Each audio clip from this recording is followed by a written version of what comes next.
தந்த்ராவுல இன்னைக்கு வந்து மிக பக்தி யோகத்தோட உச்சமா 12 ஜோதிர்லிங்கம். 12 ஜோதிர்லிங்கத்தை ஒரு ரவுண்டு சுத்தி வந்தாலே உனக்கு மறுபிறப்பு இல்லன்னு சிவபுராணம் சொல்லுது, கருட புராணம் சொல்லுது. 12 ஜோதிர்லிங்கத்தை 12 வாட்டி சுத்தி வந்துட்டேன். கிட்டத்தட்ட ஒரு 1000 பேரோட 1000 பேர் அழைச்சிட்டு போயிட்டு வந்துட்டேன்.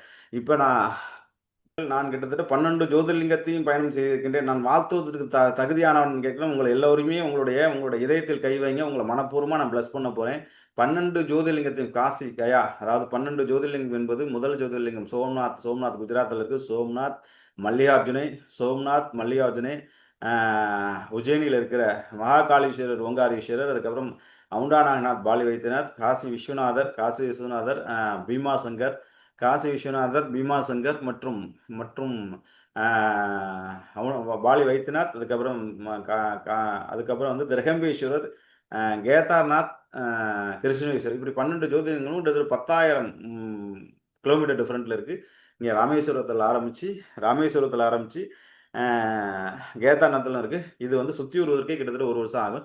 அதை நான் ஒரு தடவை இல்லை 12 தடவை சுற்றி வந்து விட்டேன். உங்கள் குருநாதரோட வலிமையை தெரிந்து கொள்ளுங்கள். ஓஷோ இறக்கும்போது எனக்கு 9 வயசு. ஓஷோட முதல் சன்னியாஸ் குரு 11 பேர். மாந்தரம் ஜோதி, மானந்த் வைராக்கியா, நீலம், யோகா ஆனந்த் வைராக்கியா, யோக பைரவா, அதுக்கப்புறம் வந்து பார்த்தீங்கன்னா அரவிந்த் சாமி,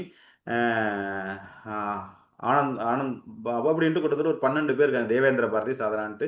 இந்த 11 பேரிடமும் 11 பேரும் உயிரோடு இருக்கும்போது 11 பேரையும் 11 பேரிடம் நான் தீட்சை வாங்கியிருக்கின்றேன். 11 பேரும் என்னை தொட்டு என் பேர் சன்னியாசின் சாந்த பிரயாசிகா, நீ தான் சொல்ல சாந்த பிரயாசிகா அப்படின்னு சொல்லிட்டு சக்தி தரிசனம் கொடுத்திருக்கின்றார். 11 பேர். ஓஷோ யாரை தொட்டார்களோ அவர்கள் அத்தனை பேரும் என்னை தொட்டு இருக்கின்றார்கள். வேதாந்த